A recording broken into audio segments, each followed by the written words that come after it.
Kia ora and welcome to everyone to today's webinar on Immersive VR in schools. I will open up with a karakia for our session. Mauri ora kia mātou, arahina mātou ia mātou mahi. Ki mihia he huarahi mō te kaupapa o te mātauranga hangarau. Āwhina atu, āwhina mai. Te pau e here nei ia mātou. Hui e, tae ki e.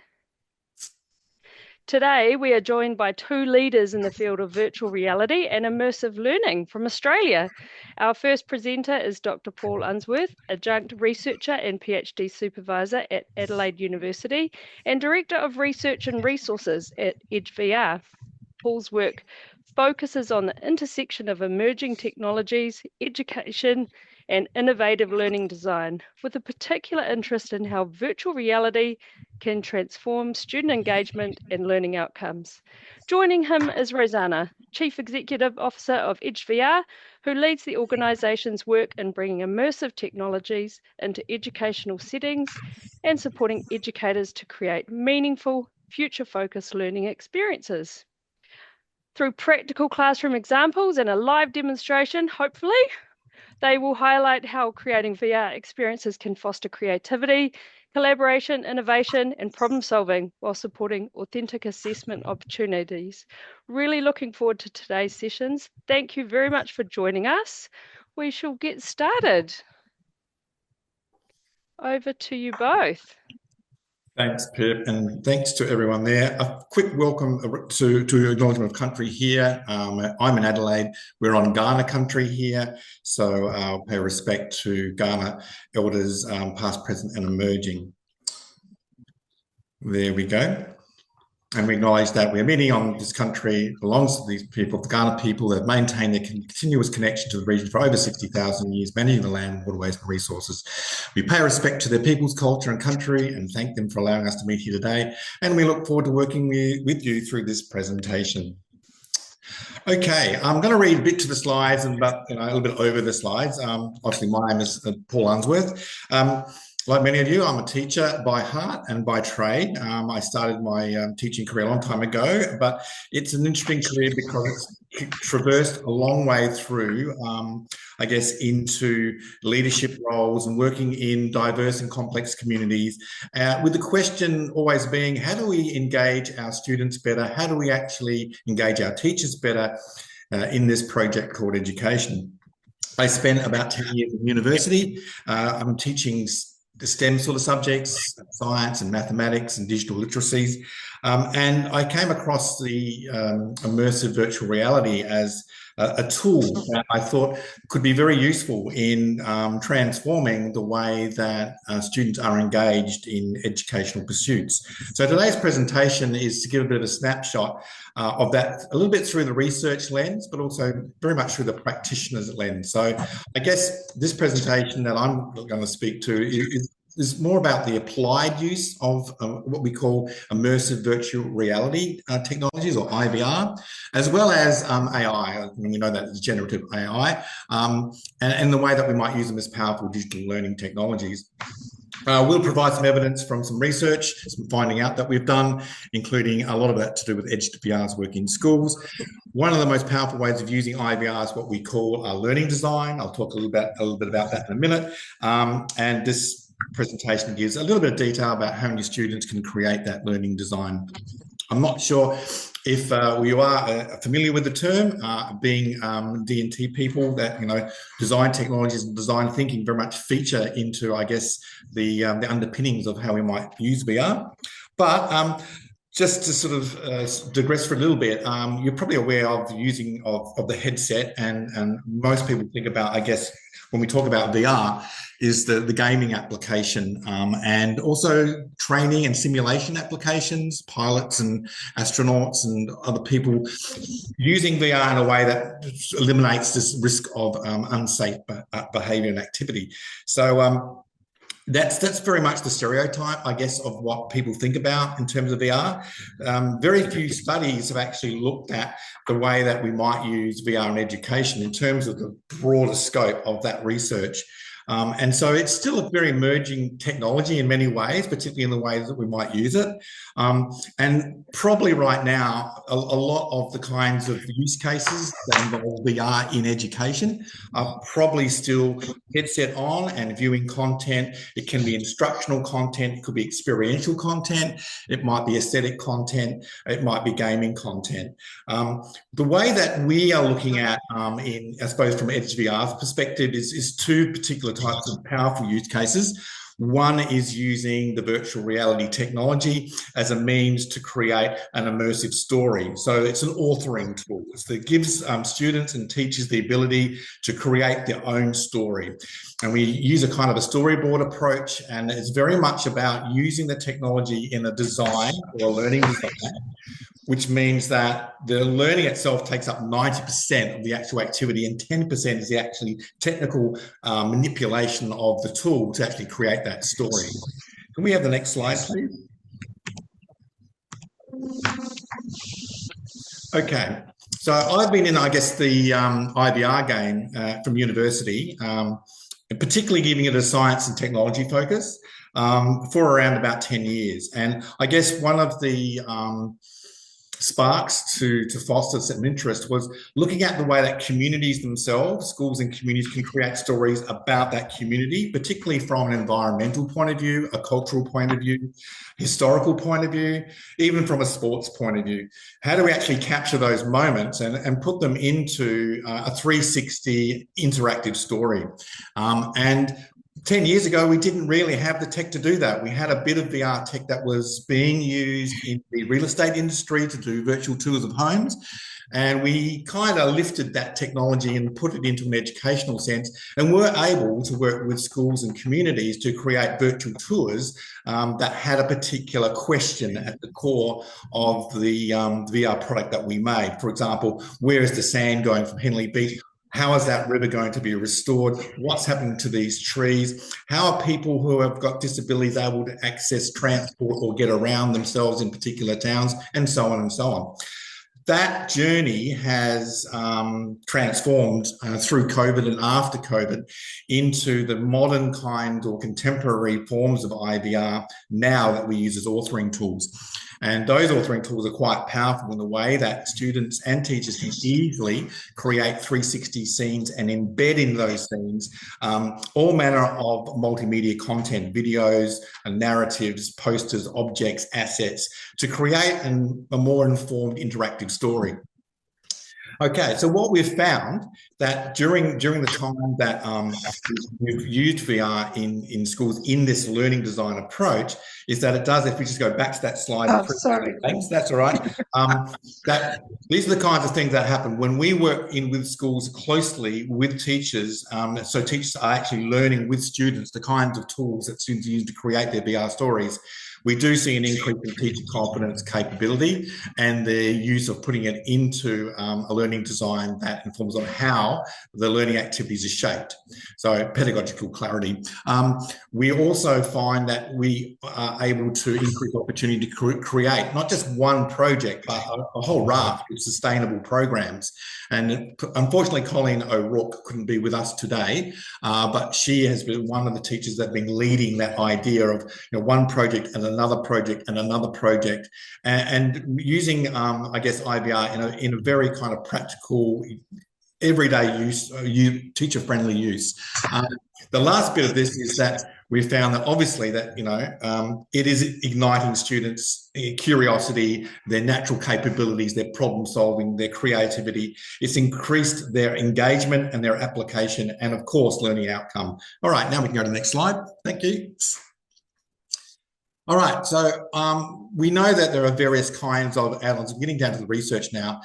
Just by putting on a headset itself, you're immersed in a world. So there's this containment effect. And if you get these slides, you can open up the links and that will take you to some papers and some information that sort of validates some of these claims.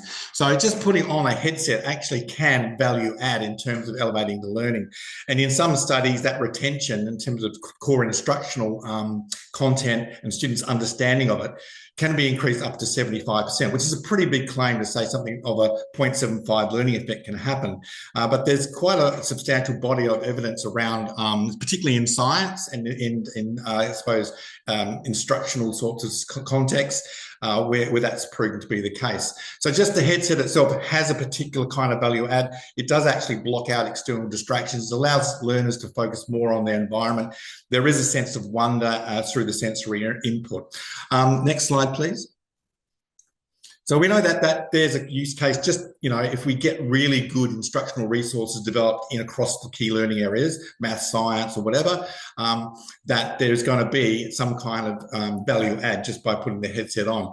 But according to the Immersive Learning Research Network, probably the best gain so far that we've seen is actually positioning or situating our learners as creative designers and makers.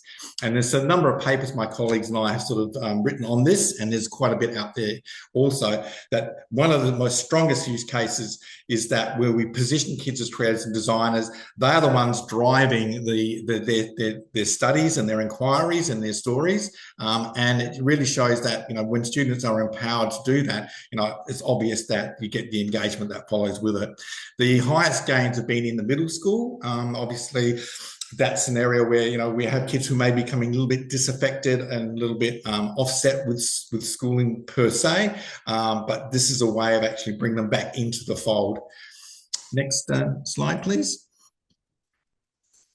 All right, so more recent sort of studies, we've got 22 and 25 here, shows that significantly, when used in learning design or used within the context of pedagogical alignment, that we actually see significantly increased knowledge gains and more effective than classroom instruction per se.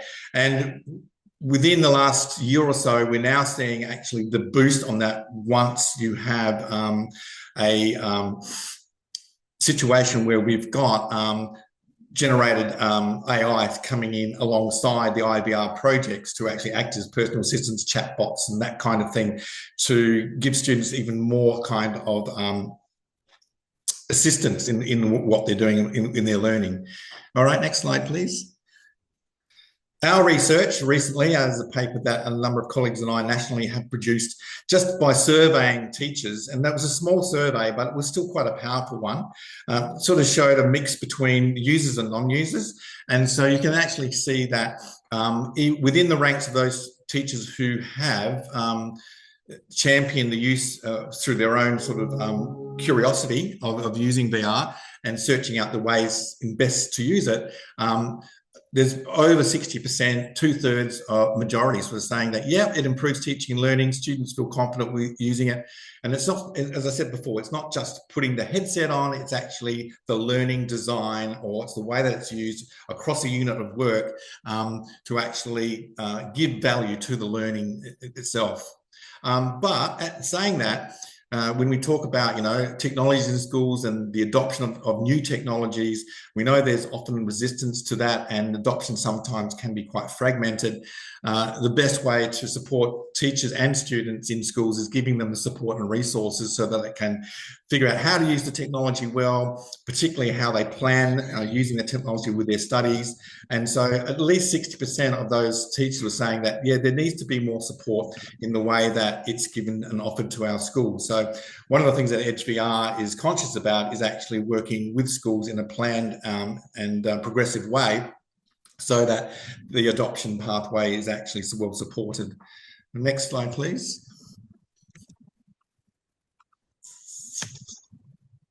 All right, connecting it to the curriculum. Do you want me to jump in here, Paul? Yeah, I think so, Rosanna. You can probably take this one from here. I'll talk a little bit about this, and then you can add. So yeah, okay. As Paul has mentioned, the first use case was really around immersive learning, where there's ready-made content. And what we've been doing is making sure that we've got ready-made content that's actually aligned with the curriculum. So specifically subjects like science, history, arts. The main focus for us is really getting students in the headset actually doing tasks that are relevant for the curriculum outcome. And this could be some passive viewing as well, where they can see a VR story or a fly-through. But the focus here is that the content is ready-made and it is also aligned. And I'll just jump into the example here. So this is a physics unit, science unit, magnetic forces for years 7. And you can see there's sort of activities and tasks that students need to complete in the VR experience. There's an exit ticket. So it really enables the user to learn within the environment. And at this point, I think just also to discuss the types of content available, because I think the focus mainly is on viewing content like this. This is called 6DOF content, which stands for 6 degrees of freedom, which allows the user to walk through and click around the experience. There is other types of content like the fly-through, which is around 360 videos or 360 scenes. And that piece of content can be viewed with the headset as well as on screen. And most schools are in a predicament where they purchase a headset and then they start looking for content. And as we know, over the last 2-3 years, we've been working in this field quite extensively. And we know that the education content at the moment is extremely fragmented. Yeah. And that's been our purpose over the last 2 years, to build content that's really specific and aligned. So not running around searching for content, but rather finding content that is actually suited for units of work. I'll just show you an example of what we do. This is our platform. It's called EVR Classroom, and this is how we host content. It's searchable. It's available on the screen and on directly through the headsets. So some of the considerations when using VR through this kind of use case is making sure that the teacher and the subjects are working together with us so that we can align the content, that we look at the units of work. Are they going to be interactive 6DOF type of content, or is it more suited for a VR story? The number of headsets need to be considered if you're really going through this use case, because you would want half a class at least in the headsets at the same time, if not a full class. And with regards to costs, it's always good to combine a couple of subject areas and spread the load, I think, with the costs, because that is always a big question around the headsets and the hardware.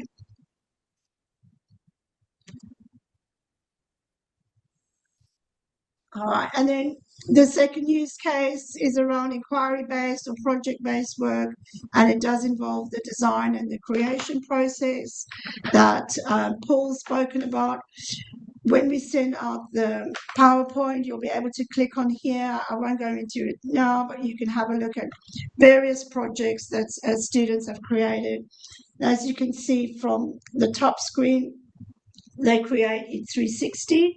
So that could be generated either with a 360 camera, or we have an AI now that can generate 360 scenes, and then the students build that together using our editor. Yeah, just on that one, Rosanna, yeah. We obviously tried quite a bit of work. Part of my background has been working in First Nations schools for over 20 years. So in some of the remote Aboriginal contexts where the word engagement is a fairly sort of slippery kind of word, we have used this authoring process to put it together in a culturally responsive learning design, so that we involve family, we involve the cultural knowledge of the people, and just draws on the natural assets linguistically as well as language of our students. And they have been extremely successful in being able to build these IVR stories and IVR stories of inquiry, which basically reflects not only cultural knowledge but Western knowledge as well.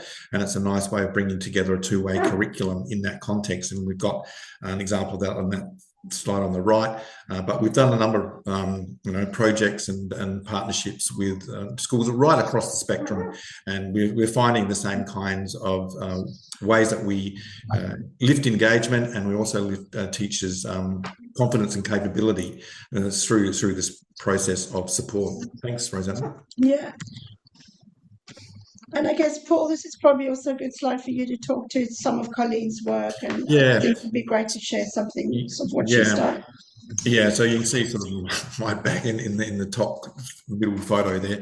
But that's working with the students in a project-based learning kind of learning design, where we put the students decided through the organisation of the learning to form groups. So we had model makers, we had content creators, camera operators, content organisers, scientists and researchers. And what they were doing here is they were looking at an investigation of the river that ran, or creek that ran through the school's property.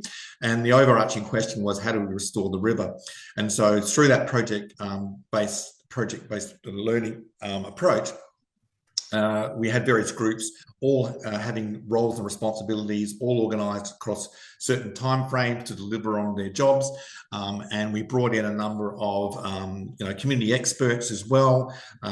There was obviously the onboarding of how to use the VR authoring tool, the editor, as well as other tech that was involved, such as robotics and drones and all kinds of things. You see some kinetic sand that kids were reconstructing the landscape there. There were lots of simulations and I suppose animation work that went into this. So you can think of it as a normal unit of work, but the whole thing was going to be captured through the lens of creating a VR project.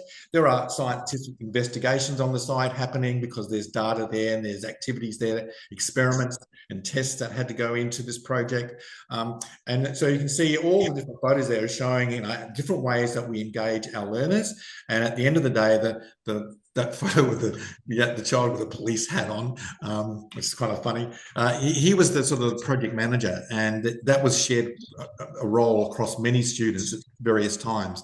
So that's just one sort of agile way that we might actually create a learning design. And it was a really, really successful project in that particular school, and then led the way through their nature education program and their technologies program into more projects that looked at the use of the diverse use of technologies to create a meaningful story within natural practices. Yeah. And I guess that leads quite well into considerations if you are going to run a project like this. Really start with something exciting and build purposeful VR for the school. We have some introductory programs which can spark some ideas. I might just quickly click on that to show you some ideas you might consider. So even from, ideal, starting from years as young as year 4, we've had one of our teachers has worked with a group of students from years 5 and 6 where they did natural disasters. So what we offered them was a digital pack where they got some 360 scenes and some interactive content. And the teacher herself, built the experience in our platform.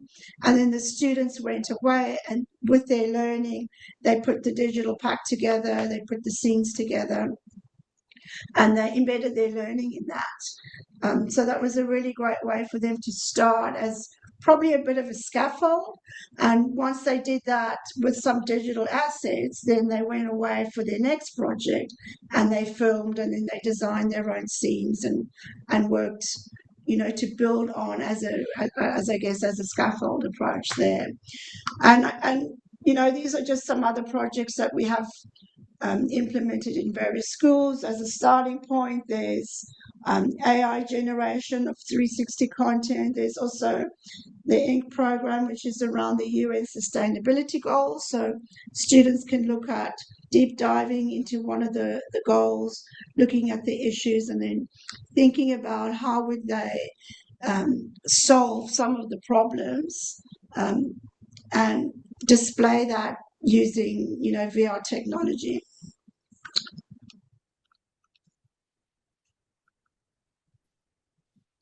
Yeah, I think the other thing here to think about is that you go the full package when you're ready to design a whole unit of work where the endpoint is maybe following the steps from your storyboard to create a VR product. And that might take 4 to 6 weeks, and having quite a bit of support to do that. However, that's just one of the kind of use cases. There are other use cases, as Rosanna has mentioned, that we are sort of building the instructional resources as well, which are interactive, which can be used as a prior knowledge sort of activator, or it can be used as, I guess, as a refresh or consolidation task.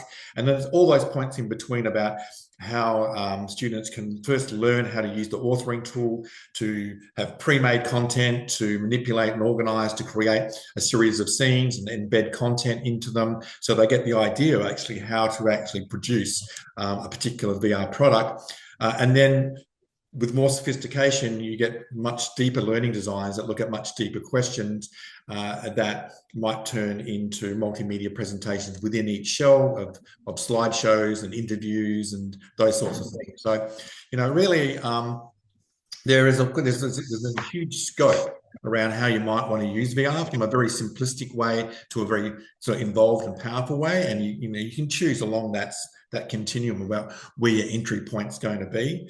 We are using a lot more generative AI, particularly the visual connected ones, such as Skybox and DID and Midjourney and some of these sorts of things. Canva has got some great tools. So there's a lot more happening now in the content creation, which is making, I guess, through the use of AI, the creation of content a lot more feasible and easier to do.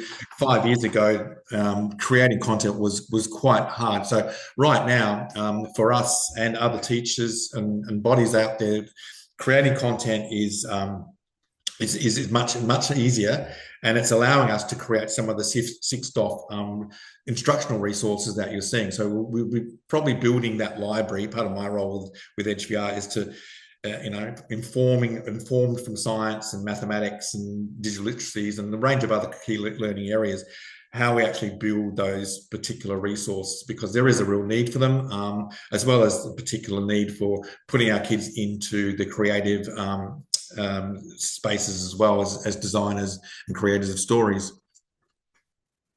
Thanks.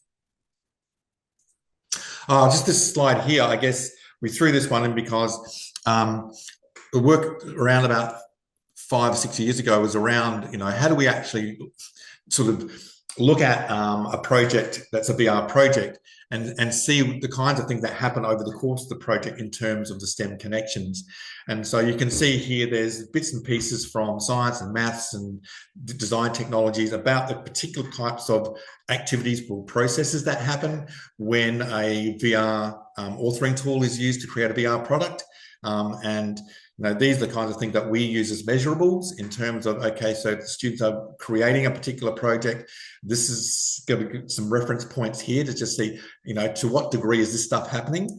And that's useful because you provide, I guess, school leaders and agencies that want more information around the validation of proof that this is making a learning effect difference. So, part of the research that I do and my colleagues do is around actually getting down into the fine grain sort of bits and pieces about what does engagement do in relation to these things that we would want to see our students be able to demonstrate and be able to verbalize and to articulate in terms of their learning. Yep, next. This is a lovely little slide. I came across this from a guy called Crisp, and it's just a nice way to encapsulate, if you're going to build a unit of work, if you're going to use virtual reality in that learning design as a unit of work, then these are some nice little organizers in terms of thinking about what the unit might look like. How does it connect to living in the world, in your communities? What are the ways that we consider working and how we want to measure or collect evidence of that happening? What are the kinds of ways of thinking? And that sits nicely in what we call the general capabilities. And these are some key dot points about the things that we would want to actually see imported into that unit of work to create particular learning design. Thanks, Paul. Yep. I guess this is just the last slide, a little bit about arts. So we're HVR has been around for about 4 or 5 years now, and we're in schools, hand-holding teachers, day-to-day connections with teachers. We're 100% Australian-owned. Everything we make with regards to our content and our software is hosted here. We're also cyber secure, compliant. We've built over the last 10 to 12 months, we've put a huge effort into building our own creation tool, an immersive tool, which allows to host the content, whether it's the 360 video or the 6DOF content, as well as allowing students and teachers to jump into the authoring tool and create their own. We have support that is end-to-end, and we do follow schools through continuity planning, and whether it's hardware, software.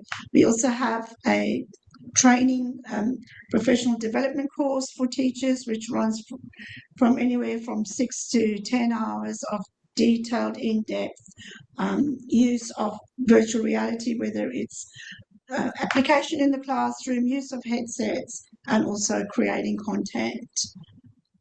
So that's us. And Paul, if there's anything else you wanted to add. I know. I mean, generally people sort of ask the sort of questions like, how much does it cost, and how many headsets do you need? Yeah. Where are the resources available? Where are some plans? I mean, we provide all those sorts of answers and solutions. We've been doing this for some time now, and so they're quite natural questions to ask, and and cost is a big thing. And when you look at the kinds of things that you're putting money into in terms of resources, you want those resources to be sustained in their use, and that's something that we're really quite focused about. Is about best bang for buck. And really, at the end of the day, as I said before, 90% of what we've been doing with our use cases is about actually on the floor learning, and good practice, good pedagogies that lead to good outcomes. And the technology is the assistant here. That's the tool that's allowing us to actually generate the knowledge and the conditions that produce that kind of learning outcome. So yeah, we've had some great success in the years that we've spent on this, and we're pioneering ahead in terms of how we're being shaped by new parameters such as AI and other things. But at the end of the day, what we're really trying to say is it's just good old-fashioned teaching and learning, and using really good tools to our advantage. So we'd love to be able to work with you and share some of our stories and our knowledge. Beautiful. Thank you, Paul. I have a few questions here in our chat. The first one from Ian: do you have any research or experience with using VR with neurodivergent students? We had 2 use cases of working in schools with highly neurodiverse students. And obviously concentration, and they can be quite focused. They often can be 1-to-1 or 1-to-2 in terms of the way that we might pair them up.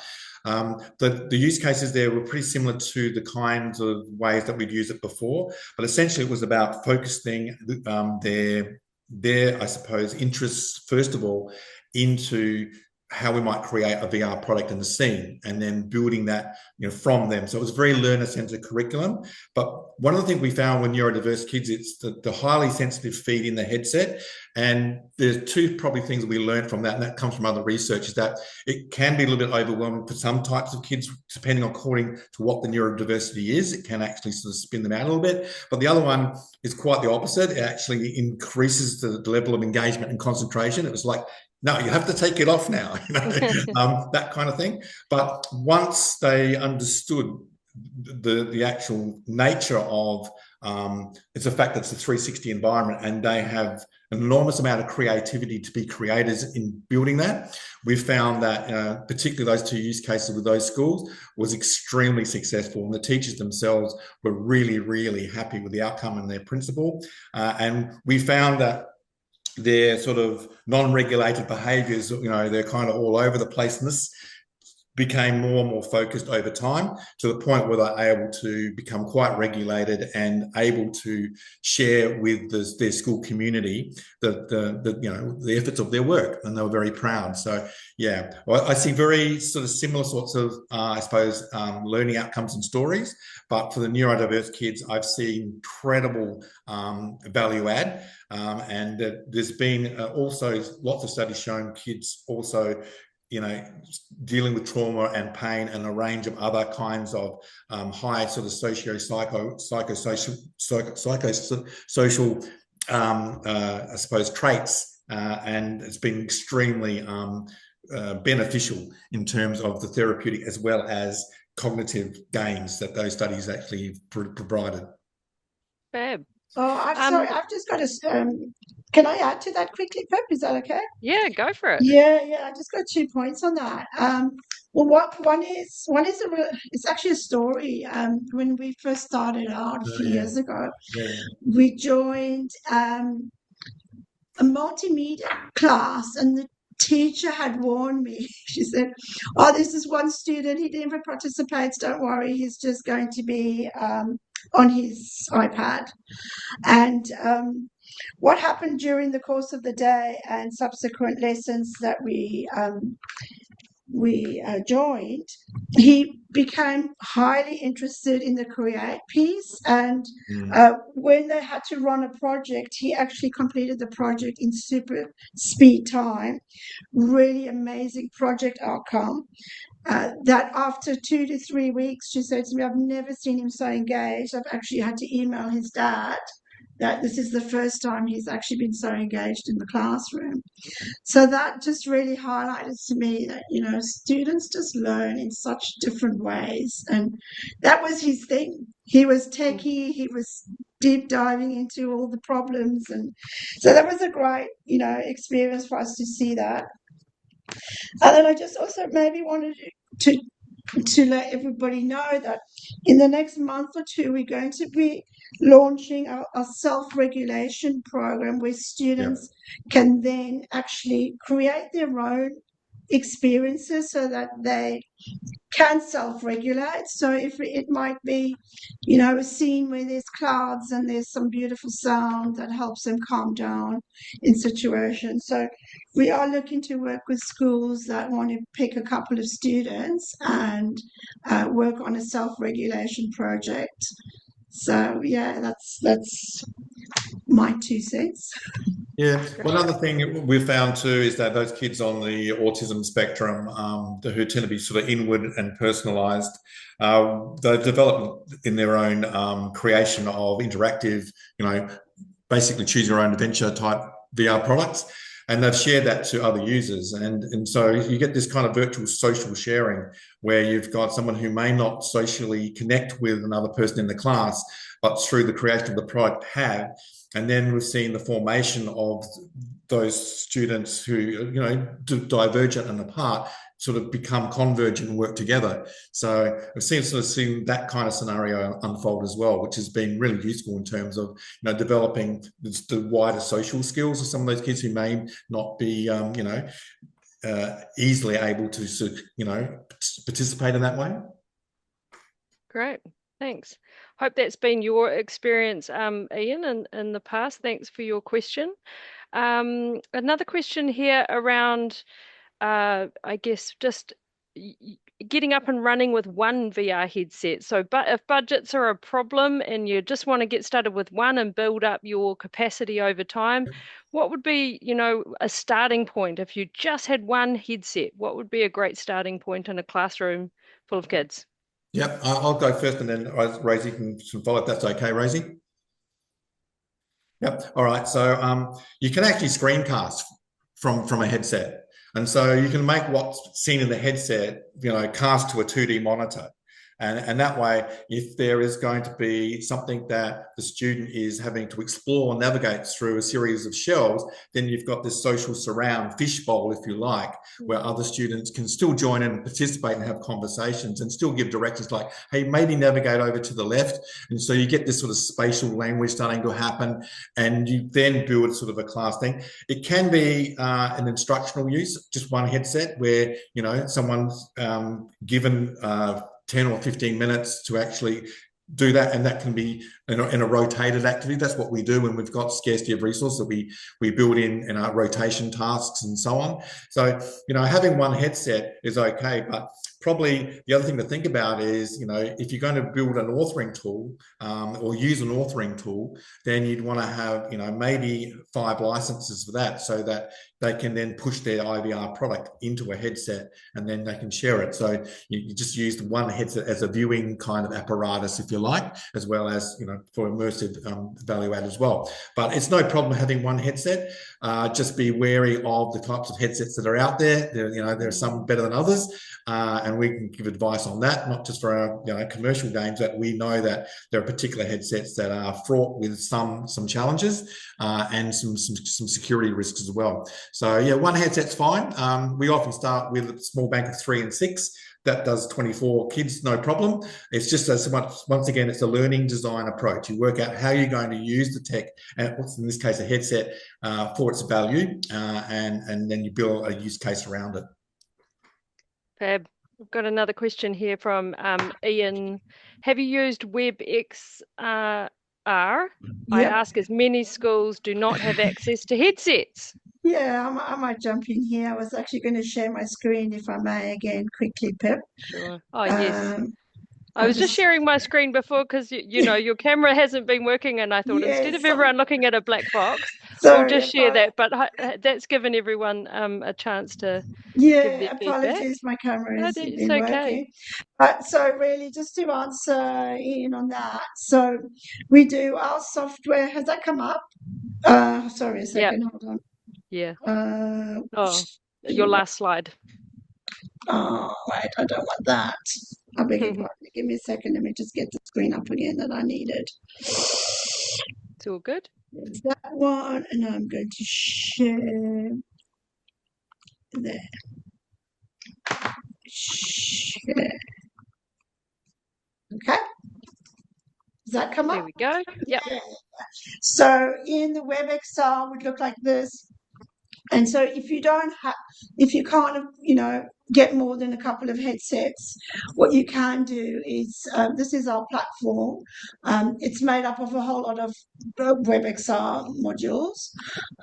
So you can, I'll just play one there. You can go in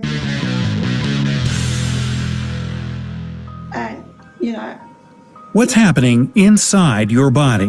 Have you ever wondered how little we know about our bodies? The human body is an amazing and unique... I'll just leave because it's making a lot of noise. But it's essentially, to answer your question, yes, that's the WebXR. The only problem you would have with WebXR is that if you have a module, which is a 6DOF module, which is task interactive in a 3D environment, that is not, I'll launch it on here just to show you, but this is not really made for WebXR. This is made for VR headset use. So that would be the only caveat there, is that you can use all the modules that are fly through 360, but I think it's that's not even opening now at the moment, but essentially that would be the only problem with the 6DOF content, that is not viewable on there. And actually, maybe while we're here, I can just show you. So our content is all stored and hosted here for teachers and students to access.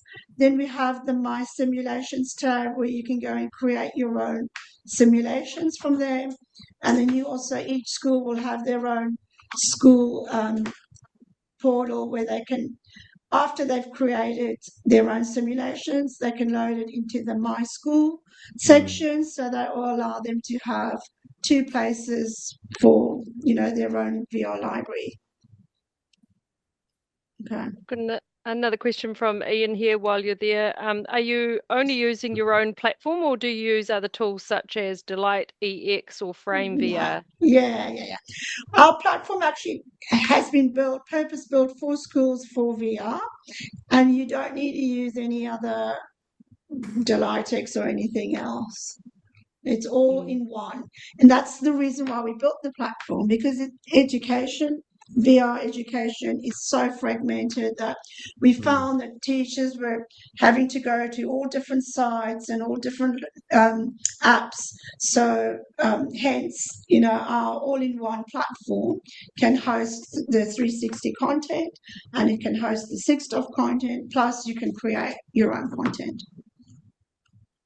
Thanks, Rosanna. And I know when we first started talking, gosh, quite a few months back about doing this webinar, your team had created some incredible content aligned with our new draft curriculum that you were going to present on. And I said, oh gosh, we're still in draft format and it's going to change again, and we're still going through that process. But obviously, as a team, you have capacity to support the New Zealand curriculum development should someone be in contact about your VR VR company, right?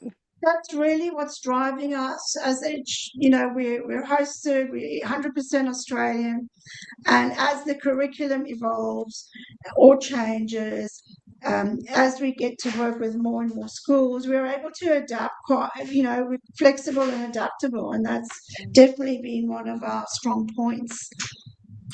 I think the possibility and potential for collaboration with New Zealand education is a fabulous opportunity, because being able to work with some cases over there, around the Māori focus, and having that sort of rich cultural sort of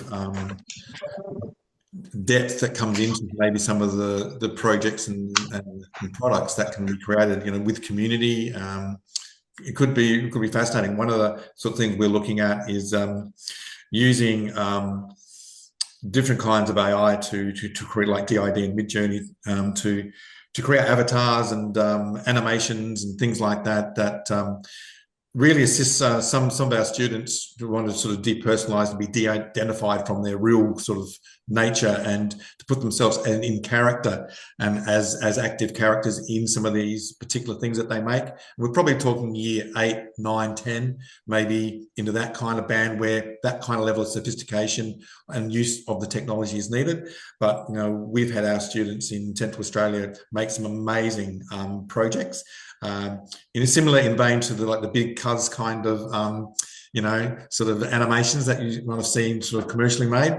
But these have been fantastic because we've put in there a really deep science kind of narrative and other sorts of things combining with culture. So a collaboration with some New Zealand educators would be a fabulous project to work on. Brilliant. Yeah, watch this space, right? We're just waiting for our final curriculum to come out. We have no more questions, but there were quite a few. So and thank you so much for your time today online from Australia. Over here it's getting dark. It's only 10 to 5 over here, but it's already, the day is closing in on us, and everyone's getting ready to go home. Our next webinar, Wednesday webinars, is supporting neurodivergent learners in practical classroom spaces with Madeline Armstrong Wilcox. So the person who asked about neurodivergent learners, you better come back for that one on July 22nd. So that'll be fantastic. And Neurodiversity in Education Project is a network of expertise funded model. So their support goes across all of secondary schools at the moment to support in that space. So please come along to that one. Thank you so much for your information today and your sharing. And I will close off with a karakia. Kia mātou katoa, kua mutu mātou ia mātou mahi, ia mātou kaupapa hoki, arahina mātou, kia kawe mātou ia mātou hei papa, Kia whakatapua mātou ki ngā kaupapa me ne mea e whakapono. Manakitia mai mātou.